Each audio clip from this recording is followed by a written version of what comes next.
সবাইকে।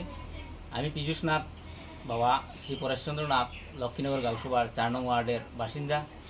তো প্রত্যেক দিনের ন্যায় আমি গতকালকে খাওয়া দাওয়া করে আমরা প্রায় 10:30 11টার দিকে শুয়ে পড়েছি।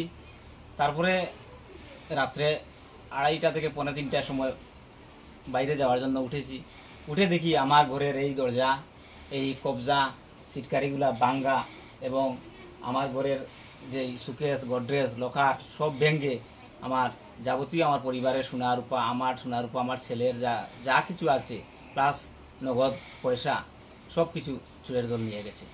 কেমন মানে সোনা গয়না কি ছিল?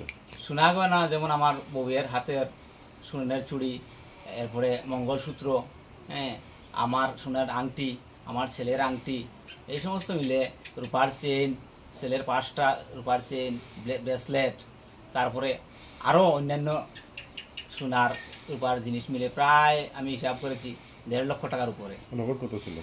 নগদ আমার 30,000 টাকা ছিল। ওই মাটির ডেপা থেকেও আরও 5-7 হাজার হবে, এটাও ব্যাংকে নিয়েছে। মোটামুটি কয়টা নাগাদ চুরি হয়েছে?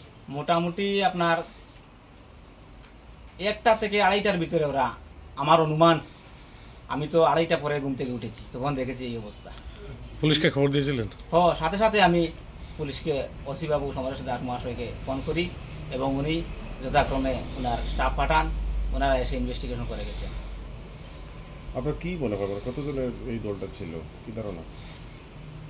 এটা তো আসলে আমি দেখি নাই, তবে দলটা মোটামুটি সক্রিয় ছিল।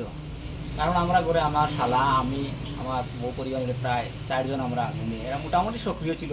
তাই তো এই এলাকায় কি আর চুরি হয়েছে নাকি? অদ্য হয় নাই, তবে এর আগে হয়েছে, আমাদের লক্ষ্মীনগরের 1 নম্বর ওয়ার্ডে হয়েছে, সেম অবস্থায় চুরি হয়েছে, অদ্য হয় নাই।